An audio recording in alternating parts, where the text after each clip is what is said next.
Good morning, folks. Geomagnetic storms are continuing this morning. We've got weather records, forecasting La Nina, and a major update from the Carbon mission. Let's get started over at spaceweathernews.com, and we're finding a very calm star, no sunspots, and no solar flares. Eyes come to the eastern limb on the left where a coronal hole is visible incoming on the south, and more plasma filaments are turning in with it.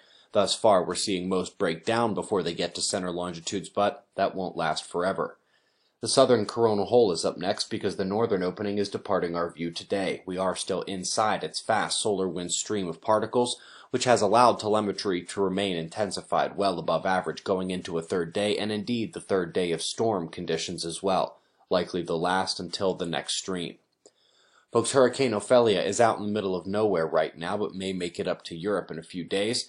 The story today, however, is that it has matched a weather record from 1893. 10 straight storms in the Atlantic basin have become hurricanes, with each of them hitting that mark on the heels of space weather, like Ophelia did at the onset of the current geomagnetic storm.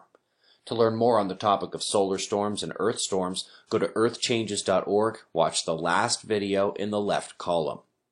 Up next, observers know we forecasted return of La Nina last winter back when we saw the peak of El Nino, but now we are inching closer and all official forecasts have La Nina watch in their scopes as well, albeit a weak one coming in their models.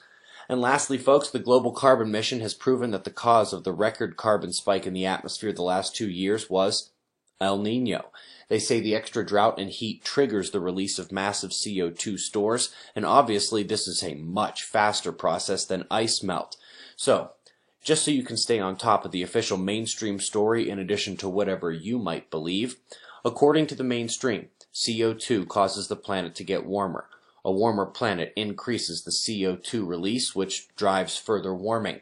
This has happened cyclically over and over on our planet and somehow always results in an ice age. Except for now, it won't happen this time, they say. We're just going to keep getting warmer. The ramping up will go on and on. Again, that is the official mainstream science, just so you can know where things stand.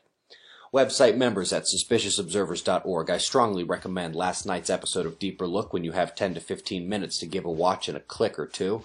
Whether you are wanting a gift for the little one in your life or you want to have a trip you will never forget at our Observing the Frontier conference in February, go to otf.cells.com to lock it up. There's a reason over 70% of tickets have gone to repeat attendees. We've got your wind maps, null school run, and shots of our star to close. We'll do this all again tomorrow, right here, but right now it's 5:15 a.m. in the new Valley of the Sun. Eyes open, no fear. Be safe, everyone.